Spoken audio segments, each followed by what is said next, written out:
where we really need to remember that agriculture is a culture. Not everybody wants to do this. Anything that he could see that grows fast and furious, that's what he sowed in there. Well, there's one species of annual plant that is planted every year fresh from seed. The people who have started experimenting, they were not so much pushed by desperation, they're really pushed by passion.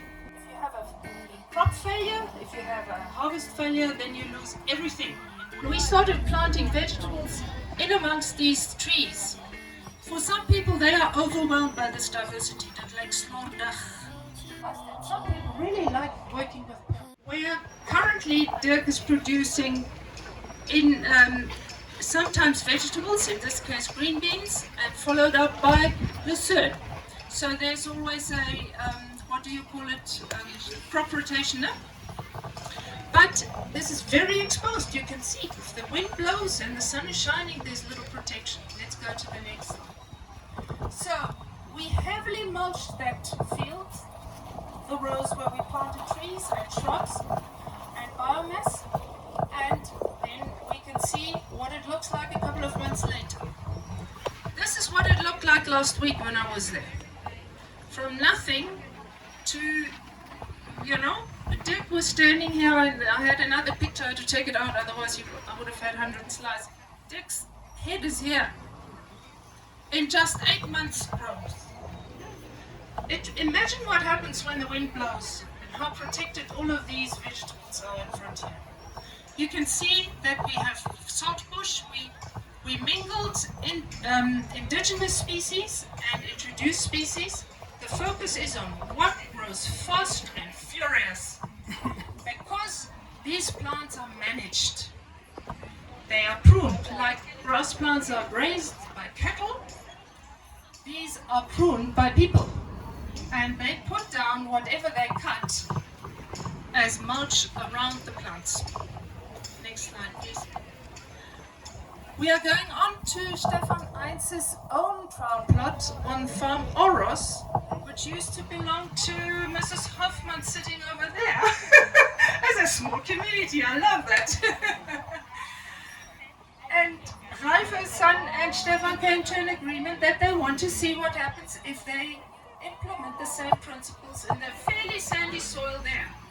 You can see that there was a lot of conventional crop farming going on for decades. And this was a master farmer, but this land was also degraded over time. So let's see what happened there. Stefan decided to do a 25 by 25 meter big plot, protected by a 2 meter high shade cloth fence, working it with a broad fork and having, I think, 6 rows of trees, north-south, heavily mulched and then planted into that. So in December 2024, it was sown, next slide, with an unbelievable diversity of plants. Anything that he could see that grows fast and furious, that's what he sowed in there. And we see what it looks like. So we have tree lines here. He and his family needed to eat. They needed to live off something, so they grew vegetables in between the tree lines. So in this case, the distance between the tree lines is 3 meters. So not that wide, because density is really important. Good, let's go to the next slide. And just from sowing in December to March, this is how big the plants were. This is a huge sombrero. Those leaves of those castor oil plants, they're like this. Many of you may be very nervous when they hear castor oil, when they hear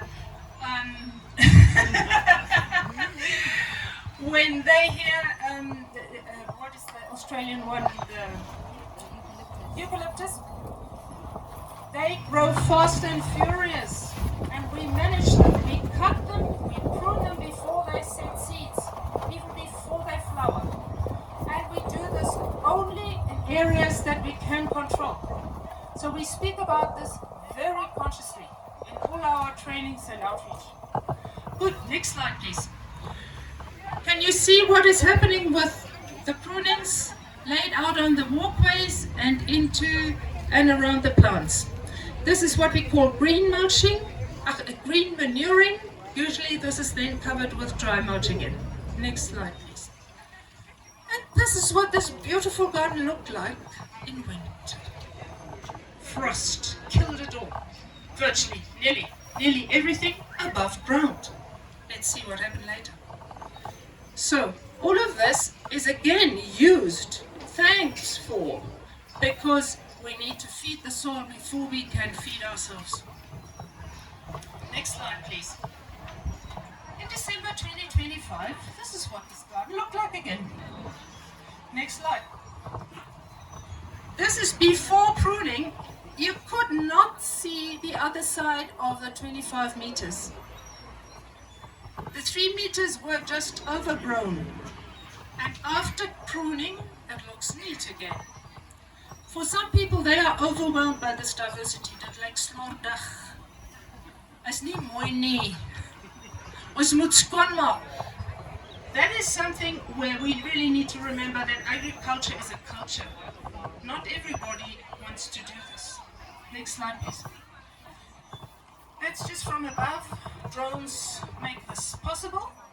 Next slide. We go to Iowa Food Forest, and Hanyo Lut's mother is sitting there. So we have the families here. I'm glad. I hope I can do justice to what Hanyo is doing. This is a place just off the Okavango River. That's a piece of land. You go to the next slide. Another slide. So here's the river. This is Angola, and this is the piece of Iowa Forest. And the homestead is here. They started with their first agroforestry hectare here. That's the second hectare, third, fourth. These two are planned, and these two are planned. Hanyo has the audacious determination to show the green schemes it can be done organically. We don't need fertilizer from outside. We don't need pesticides from outside. We don't need these things if we do it with nature.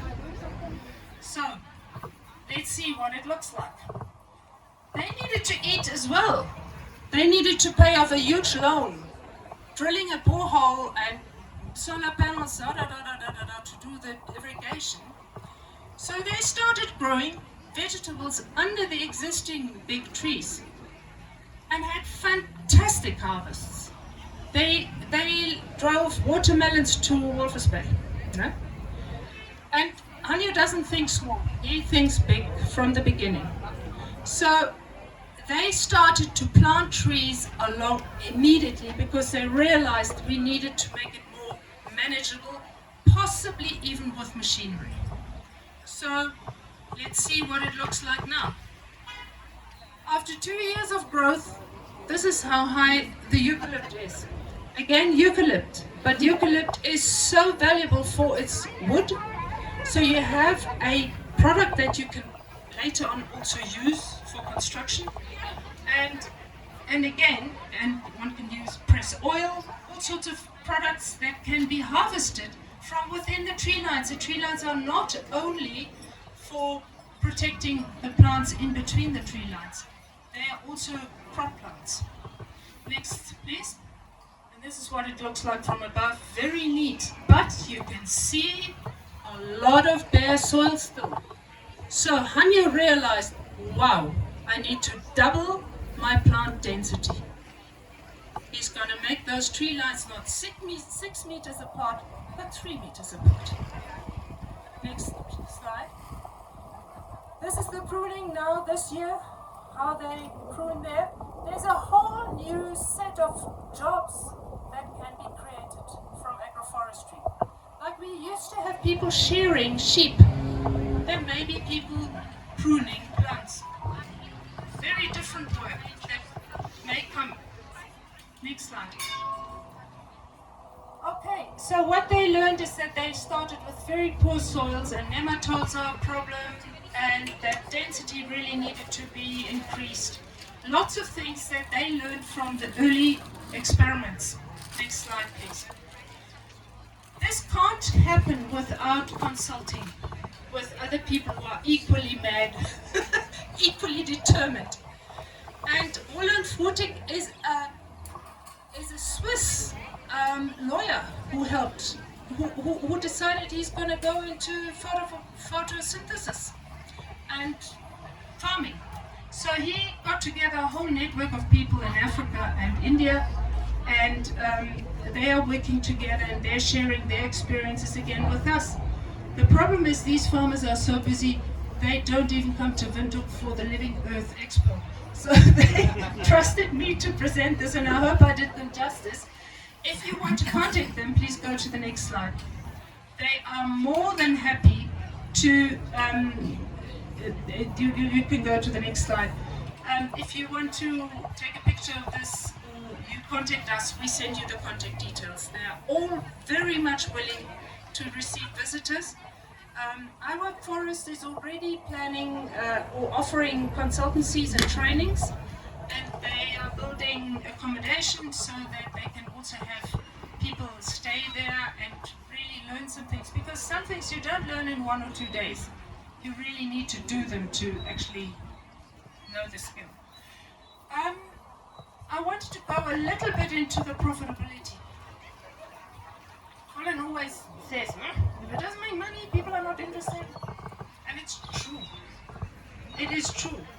We cannot yet say how much profit per hectare can be made from this, because these farmers are in the very beginning. The 3 first ones that I showed you are so small that one needed to, they have other income streams that subsidize their experiments. But they are all very confident that between 2.5 and 4 years, their gross profits will be realized. They're absolutely convinced of that because they have seen so much growth. And the labor issue is obviously an issue, but they are also confident that they can do that because they have realized that some people really like working with plants.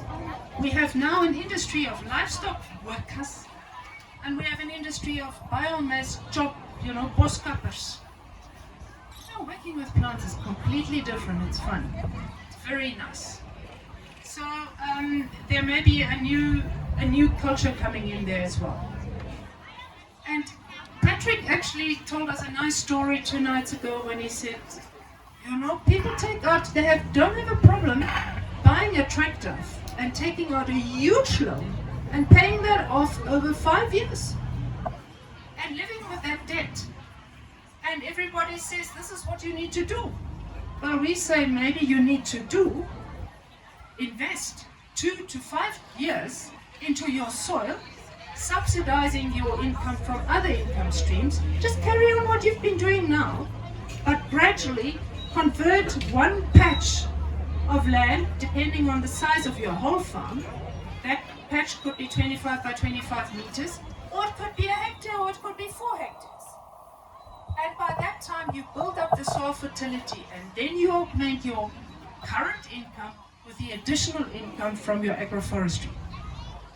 Does it make sense, Colin, how I explained it now? Because the other night I was not good at that. Good, thanks a lot. Are there any questions or any comments? Do we need another stick again? Come on.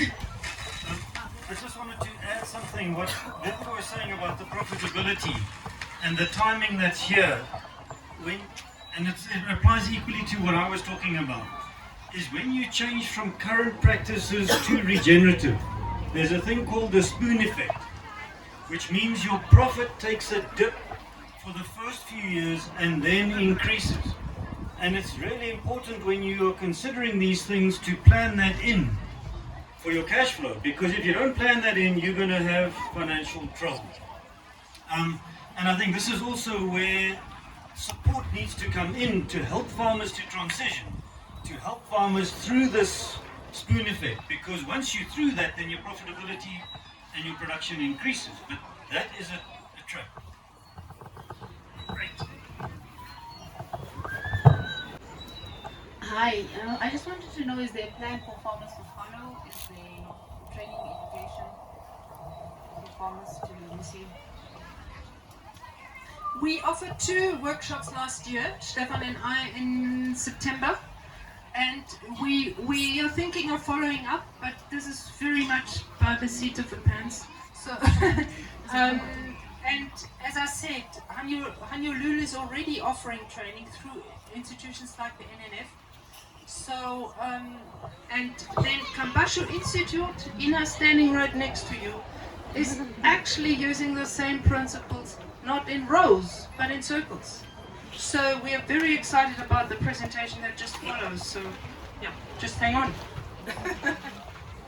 Thank you, Wiebke, for your presentation. I just want to say we, as TOSCO, so we're a small NGO, bridging the tourism industry and conservation, and we're actually working with the Namibia Nature Foundation and Hanyo on a program for the tourism industry to invest in climate resilience.